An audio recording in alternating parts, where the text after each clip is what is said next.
Saya undang Ibu Pendeta Gisia Muda, yang muda dan cantik, berdoa berkat bagi kita semua. Silakan Ibu Pendeta. Haleluya ya. Kita masuk dalam doa berkat, teman-teman saudara. Inilah berkat yang diberikan kepada orang Israel, dan berkat inilah yang nanti akan ada juga pada kita ya. Haleluya. Jadi di sini ada satu namanya Rabbi Jonathan Bernis ya. Jadi bukunya ini ya. Ini nggak usah. Ya, halo semuanya. Shalom Aleichem Besem Yeshua HaMashiach. Sebelumnya saya mau bilang saya ini Kristen yang berakar dengan Yahudi dan mempelajari semua perspektif Yahudi, tradisi Yahudi, di mana Kristen sekarang ini sudah banyak sekali bersalahan yang udah keluar dari cara berpikirnya Yahudi. Sementara Alkitab itu masuk ke dalam kulturnya Yahudi. Mulai dari konsep ketuhanan, dari doktrin imannya, kemudian bagaimana perspektif orang Yahudi memahami tentang kasih atau tentang Tuhan itu, tentang keselamatan, semuanya itu sudah banyak sekali bersalahan ya teman-teman. Nah, salah satunya Kristen itu banyak sekali dininabobokan terbuai dengan kalimat-kalimat Tuhan itu adalah kasih. Resultasinya banyak sekali yang mentamengkan ayat-ayat, bersembunyi di balik ayat-ayat untuk berkamuflase dengan kebejatan moral, perbuatan-perbuatan jahatnya. Gue gak masalah fitnah orang, gue gak masalah berbuat ini pas segala macam sama orang. Kenapa? Yang penting gue percaya sama Yesus, yang penting aku sudah ditebus. Tuhan itu kasih, Tuhan itu bisa mentolerir semua keinginan daging kita. Ya nanti daging kita itu akan dibinasakan, roh kita itu akan diselamatkan. No problem, you mau sampai mati berbuat jahat juga gak masalah. Itulah prinsip banyak sekali orang Kristen menyalahartikan kasihnya Yeshua. Kita nggak boleh timpang ya, kita kalau menerima yang ini, kita harus menerima part yang lain. Itu Alkitab, Alkitab itulah keseluruhan. Nah ini pengajar-pengajar yang seperti ini, yang hanya memotong-motong ayat, kemudian mereka berusaha berkamuflase. Mereka tuh nggak ngerti apa-apa. Alkitab itu adalah keseluruhan, adalah akumulasi. Ya, kalau kita bicara tentang iman, itu harus masuk ke dalam teologi sistematika. Iman itu apa? Dari keseluruhan Alkitab. Keselamatan itu bagaimana? Ya, Tuhan itu bagaimana? Itu harus keseluruhan Alkitab. Itu masuk ke dalam teologi sistematika. Nah, kalau kita lihat keseluruhan Alkitab, Tuhan itu bukan hanya kasih, saudara. Bukan hanya kasih, teman-teman. Tapi Tuhan itu juga adil. Ada satu part yang mengatakan Tuhan itu murka, Tuhan itu geram, Tuhan itu panjang sabar. Semua itu harus dilihat. Dan itu adalah makna salib, di mana tangan kanan Tuhan dengan tangan kirinya itu, tangan kanan menyimbolkan kasih, tangan kiri itu menyimbolkan sebagai keadilan. Kasih dan keadilan Tuhan itu bertemu di salib. Jadi prinsip kasih orang Kristen ini udah nggak apa-apa, biarkan saja pembiaran terlalu banyak, toleransi, terlalu banyak permission gitu ya. Kalau ada orang-orang yang sering mengacau, orang yang sering trouble, ada hal-hal yang tidak baik, akhirnya apa terjadi seperti di Jemaat Wahyu. Tuhan marah kepada jemaat di Wahyu itu bukan karena jemaat itu berbuat jahat, bukan karena melakukan hal-hal yang tidak bagus. Yesus bahkan mengatakan, aku melihat segala perbuatanmu dan kasihmu, tapi aku memiliki beberapa keberatan karena engkau membiarkan wanita Izabel dan pengajar Nikolaus berada di dalam. Inilah yang membuat jemaat gereja itu aut-autan. Ini yang banyak membuat Kristen itu sudah bersalahan semuanya, teman-teman. Dan saya itu sudah pernah masuk ke dalam lingkaran kesalahan itu dan sudah keluar. Dan saya di sini harus speak up, memberitahu bagaimana sebenarnya Alkitab mengajarkan, bagaimana perspektif orang Yahudi itu ya. Kalau teman-teman tahu Yesus disebut sebagai Raja Damai, itu Shalom, itu lebih berkonotasi ke militer sebenarnya. Jadi Shalom atau Raja Damai itu artinya menyingkirkan segala bentuk pengacau. Nah, Yahovah di dalam perjanjian lama itu menyingkirkan bangsa Amalek. Kenapa? Karena mereka ingin memburu bangsa Israel ya, bangsa Israel sebagai anak ya. Mereka ingin menghabisi bangsa Israel. Nah, bangsa Israel ini adalah umat pilihan Tuhan. Jadi, semua pengacau ini Tuhan singkirkan untuk menyelamatkan Israel. Kalau misalnya kita hanya memakai prinsip kasih yang salah, ya kita tuh nggak merdeka-merdeka sampai sekarang, saudara ya. Lebih bagus pahlawan-pahlawan kita dulu itu nggak usah berperang, melawan penjajah, melawan Belanda, biarin aja. Kan kasih. Dalam peperangan itu ada nggak banyak korban? Ada nggak banyak pembunuhan? Banyak ya. Tapi begitulah.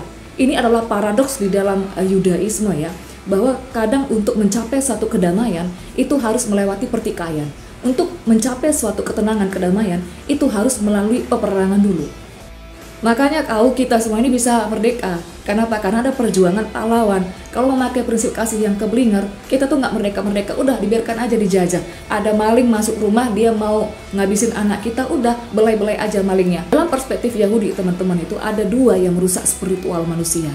Ya, saya mempelajari itu. Yang pertama, kecenderungan manusia untuk selalu berbuat jahat atau berbuat yang tidak baik. Ini merusak spiritual manusia, spiritual kita. Yang kedua, pembiaran kepada yang jahat, pembiaran kepada hal-hal yang tidak baik. Ya biarkan aja psikopat luar sana, biarkan aja maling, biarkan aja begal, biarkan aja pedofil, biarkan aja pembunuh. Ya nggak apa-apa. Begitu prinsip kasih orang Kristen, biarkan saja Tuhan yang membalas. Padahal Tuhan itu sudah memberikan satu wakil di dunia untuk menyelesaikan masalah-masalah hukum, untuk mendisiplinkan orang-orang yang tidak baik seperti ini. Supaya apa? Karena satu ragi itu bisa menghamili adonan ya. Karena satu orang itu bisa merusak banyak orang. Dosa itu masuk ke dunia itu melalui satu Adam, saudara, melalui satu Adam, teman-teman. Ada namanya butterfly effect, di mana pengaruh satu orang di sini itu sangat berkaitan dengan 10 atau 20 orang di tempat lain, bahkan di negara lain. Itu namanya butterfly effect. Nanti ke depan saya akan jelaskan kenapa Tuhan harus melakukan penebusan walaupun hanya Adam yang berdosa ya, secara ilmiahnya juga. Nah sekarang kita harus berpikir tidak boleh ada pembiaran, pentoleransian kepada orang yang sudah berulang-ulang sekali polanya itu semena-mena, yang bikin trouble, atau psikopat-psikopat terselubung. Kamuflase-kamuflase yang ada di dalam gereja atau di dalam jemaat ya, banyak sekali hal-hal yang jahat yang bisa dilakukan oleh orang ini, tapi itu tersamar. Nah kita tidak boleh sebenarnya dalam Alkitab itu tidak boleh kita lakukan pembiaran.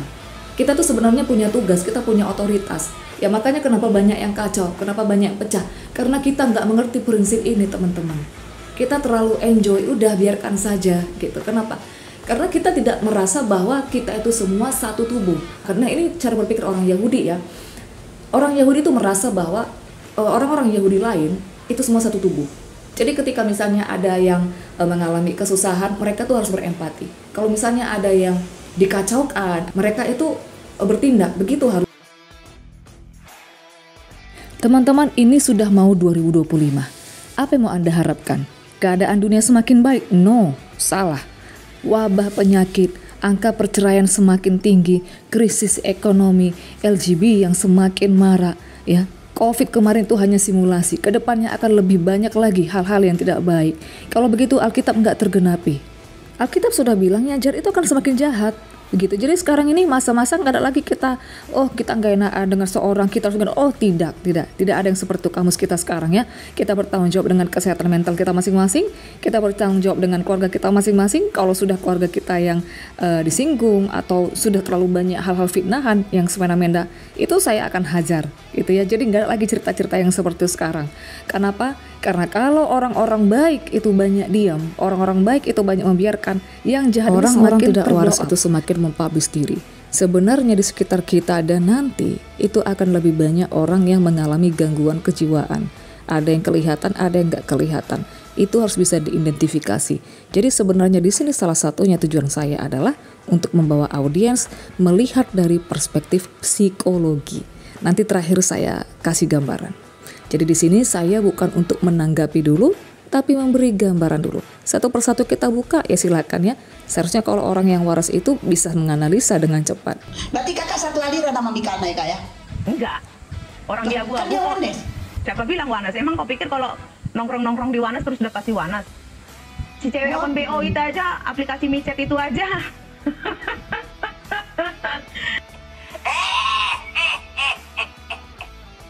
Dia bukan Wanes, dia itu Kabalah yang menyembah setan, yang pakai okultisme. Ini teman-teman ya, saya di sini hanya mengcounter beberapa narasi tadi yang kacau. Yang pertama katanya dia yang membuat ART gereja sinode, itu sudah saya counter. Kemudian laporan kepada saya bahwa dia memberikan PDM saya sudah memberikan analisa dengan sangat logika. Bagaimana mungkin orang yang sama-sama ditahbis memberikan PDM? Semua PT dia semua tentang Sopiatul, perkataan Sopiatul dan Paulusang. Tiba-tiba Paulusang main TikTok, baru nongol, baru live, kok dia tiba-tiba jadi moderator. Kalian nggak bertanya di situ. Dan saya nggak pernah senggol nama dia loh. Dan saya tidak pernah bilang namanya pastor bad, itu pastor abal-abal. Tapi itu kan dinarasikan terus dan kalian percaya. Bilang di sini, betapa luar biasanya fitnah dia yang dia bangun. Tapi saya diam saja kan. Saya tidak mendatangi komal kalian, walaupun kalian bilang apa. Jangan kasih masuk itu si Sarah. Biang enor, selalu onar, biang onar, bikin ribut selalu, begini bla bla bla bla bla bla bla. Bahkan ada itu si Andre, Pastor Andre. Udah jangan kasih masuk, saya tahu saya nggak kenal Pastor Sarah. Dia kepahitan, makanya sorry nih. Saya nggak pernah hina orang fisik lah apalagi. Sampai saya bilang, bro, sampai bilang ya, kalau kita sudah cacat fisik, jangan cacat hati. Jangan cacat juga mulut kita. Pun saya bersengketa dengan Mikana, kalian pun tahu. Tapi ketika saya diserang sama Mikana, baru itu pertama kali saya speak up loh. Tidak pernah. Yang jelas luar biasa lah fitnahnya. Nah, semakin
soal inisial S kok dia jahat banget ya.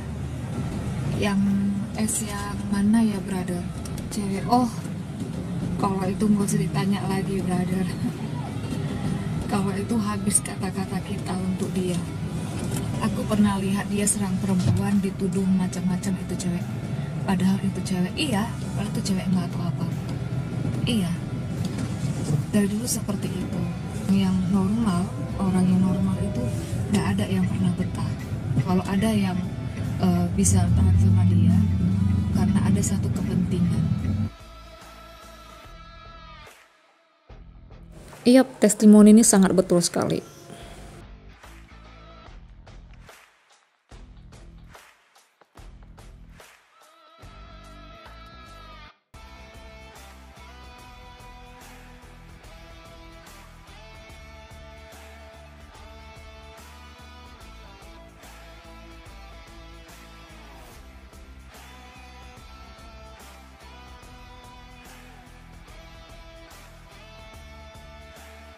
Nah, besoknya dia posting ini, nggak tahu dia ngambil foto atau gambar dari mana. Dia bilang foto ini saya berikan ke tulangnya si Samuel, foto vulgar.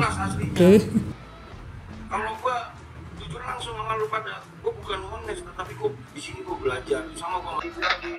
Masalahmu kenapa? Kau masalahmu apa sama Apa? nih, masalahmu apa? Masalahmu apa? Bro, kalau kau jantan, kau jangan lawan perempuan, kau lawan suaminya, baru kau jantan. Ini kau istrinya, kau lawan. Aduh, jauh nggak itu? Ini kan kau betina kau.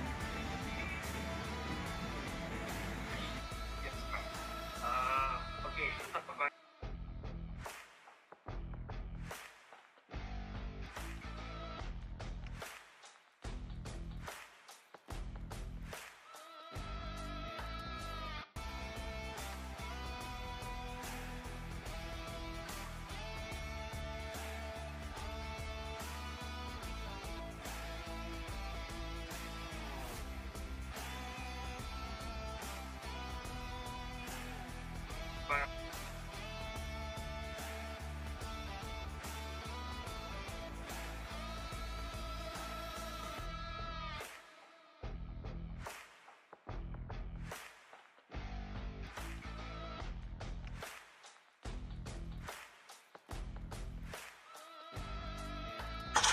Tolak karena pahanya lebih besar daripada perutnya, otomatis kan becek.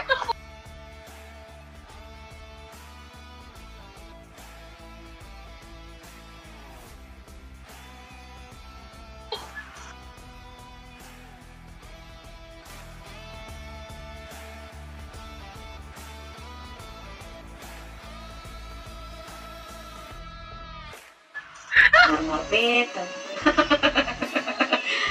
Diurus dulu dong mukanya, baru urus hidup orang, ya. Muka tampang pembantu begini katanya diratuin sama suami. Hidup itu bukan makan ganteng. Punya suami ganteng seperti yang kau bilang dan kekar tidak membuatmu kenyang sampai kau mengisolasi dengan alasan suamimu pengangguran.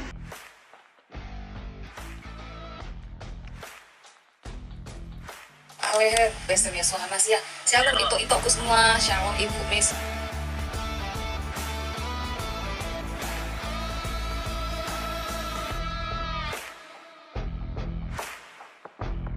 Nah, ini saya mengajak seseorang untuk masuk ke dalam Zoom Mikanah ibadah. Coba lihat, dia tidak diganggu, apa komennya?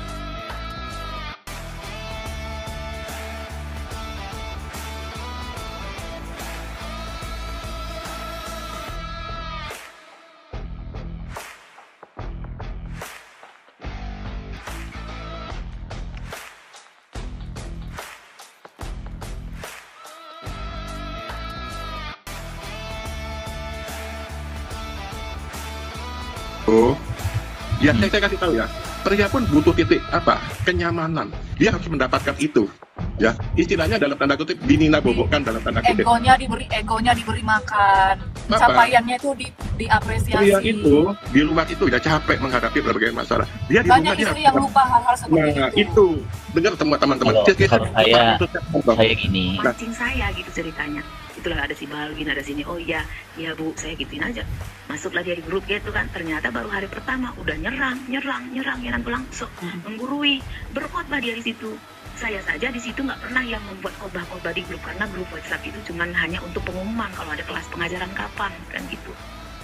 Itu si Silvi yang punya akun namanya akun baru Balvin, itu anak-anaknya. Itu pernah saya usir itu. Saya kick dia keluarkan dia dari grup. Maaf Bu, saya keluarkan Ibu. Karena tempat kami bukan untuk tempat berantem dan saling memojokkan. Di sini hanya untuk membangun. Mana ada orang-orang di grup saya itu ribut-ribut dan berdebat di situ.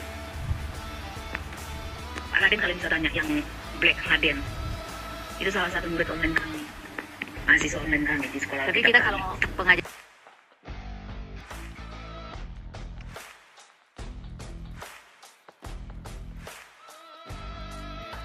Nah, sebenarnya dia ini sering komen-komen di bawah, itu saya abaikan gitu ya, karena yang nggak penting juga siapa gitu. Kalau saya perhatikan sepertinya dia ini berada di dalam hipnotis ya. Jadi jangan berpikir kalau bicara hipnotis itu sesuatu yang seperti dilakukan oleh maling gitu ya, tepuk pundak lalu hipnotis. Bukan itu saja teman-teman ya. Saya ada mempelajari hal yang seperti itu ya, hanya sekedar untuk menambah ilmu. Nah, semua ajaran itu hipnotis, suara hipnotis. Ketika kita dekat dengan seseorang, orang itu bilang apa, itu bisa seperti hipnotis. I mean begini ya, one time suatu waktu dia tuh bisa menyapaku dengan baik. Halo PDM gitu ya. Tapi bisa besok lagi itu berubah gitu, transisinya itu tiba-tiba A jadi B dalam waktu yang cepat, seperti ada printer-printut gitu ya. Jadi seperti ada satu ikatan ini, ada satu roh yang mengikat dia. Nah, jadi selama ini ya kami biarkan aja lah ya beberapa kali. Tapi ini sudah berani dia DM. Nah, di situ saya bertindak dan harus keras, tegas sama dia karena sudah berani DM. Banyak hal yang diceritakan case yang nggak enak saya ngomong di sini. Tapi bagi saya kesimpulan saya dari kisah case ya, akhirnya saya jadi simpati.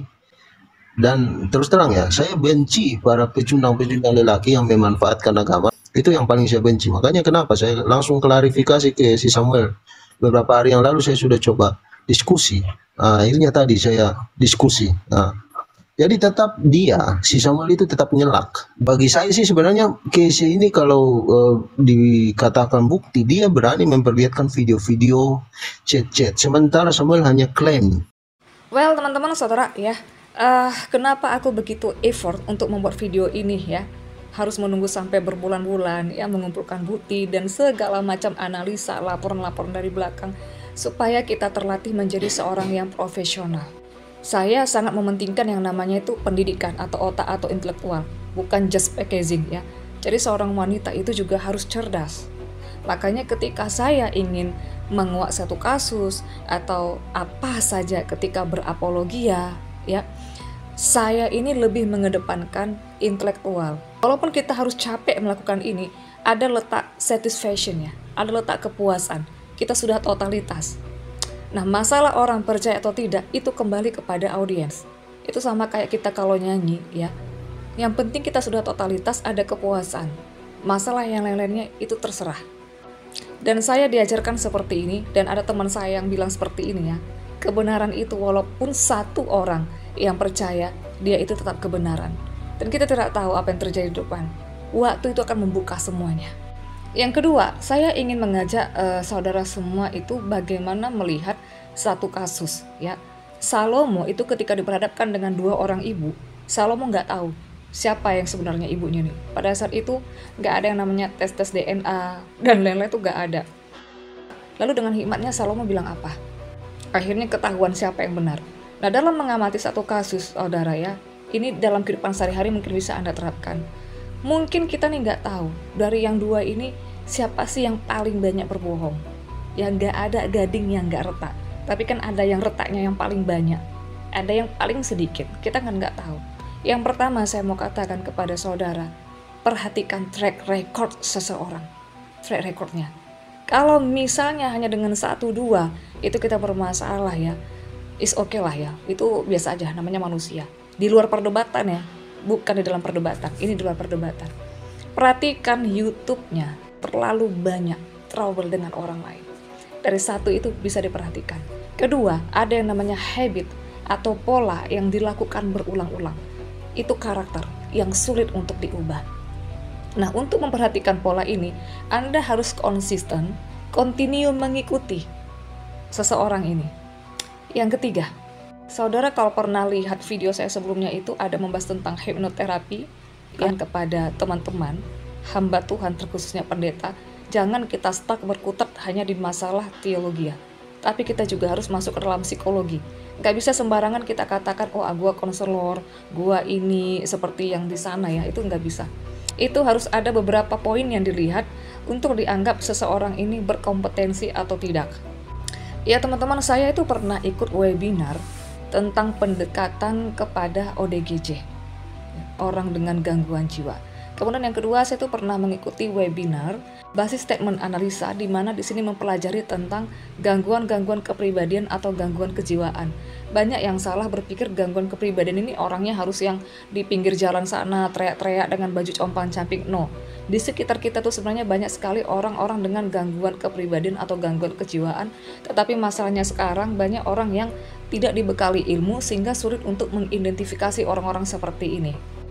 Nah, ada itu yang namanya quarter life crisis ya. Ini adalah krisis identitas yang seharusnya di usia 14-an sampai 35-an atau 40 itu sudah selesai.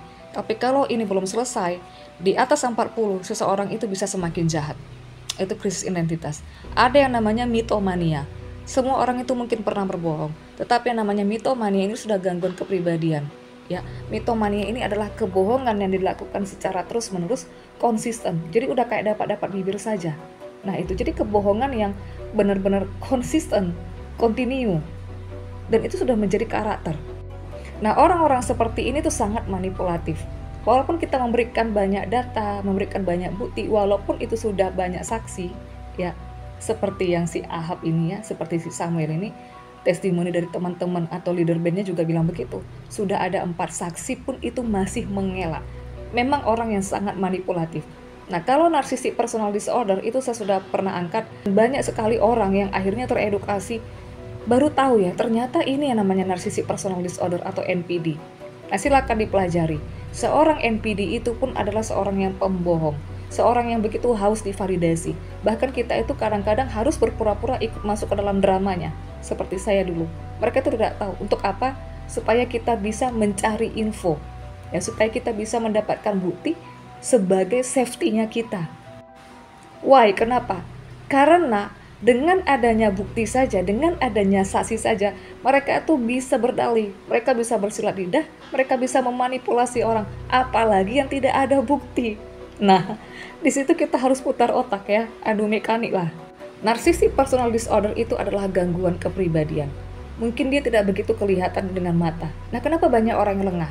Jadi di kepala kita nih ada satu perangkat ya, amigdala kita ini, dia itu ada jam alarm, yang kalau misalnya itu kita tidak merasa ada bahaya, ini tidak akan berfungsi. Makanya kita tuh bisa lengah, kita bisa nggak tahu. Tapi kalau misalnya diri kita ini mencium adanya bahaya sedikit, jam alarm ini akan langsung cepat bereaksi bekerja. Dan dia tuh akan cepat memproses ya, misalnya melakukan untuk review, flashback, menganalisa, mengidentifikasi, melihat sesuatu yang mungkin belum terlihat oleh orang lain, bagaimana melakukan connecting dots atau benang merah. Nah, kalau sikap awas itu sudah ada pada kita, sistem itu akan bekerja cepat. Ini nanti kita akan pelajari ya saudara teman-teman. Jadi di sini saya mau sampaikan dulu ya, dari semua data bukti-bukti tadi sebenarnya masih banyak, tapi saya harus hemat durasi ya. Tapi untuk menanggapinya di video selanjutnya ya, kita akan tanggapi detail. Nanti kita akan membuktikan apakah orang-orang ini memang orang-orang yang jujur atau memang sudah terbiasa menjadi seorang mitomania atau pathology liar atau seorang pembohong akut. Ya bayangkan saja ya, kalau dengan yang karakter seperti ini, Anda mempertaruhkan semuanya untuk berpartner atau bekerja sama. Tuhan sudah memberikan kecerdasan kepada kita, Tuhan memberikan otoritas, jadi jangan lagi kita di nina-nina bobokkan dengan bahasa Tuhan nanti akan singkirkan. Betul. Ya Tuhan pasti akan singkirkan orang-orang yang memang tidak berkenan untuk Dia. Tetapi sebagai kita ini umatnya yang diberikan kecerdasan, akal budi, apa yang menjadi usaha kita? Minimalisirkan ruangan untuk orang-orang seperti ini seharusnya. Ya kalau enggak, ya akan kacau terus. Bukan hanya 1-2, tapi kelompok itu pasti akan hancur. Itu dia.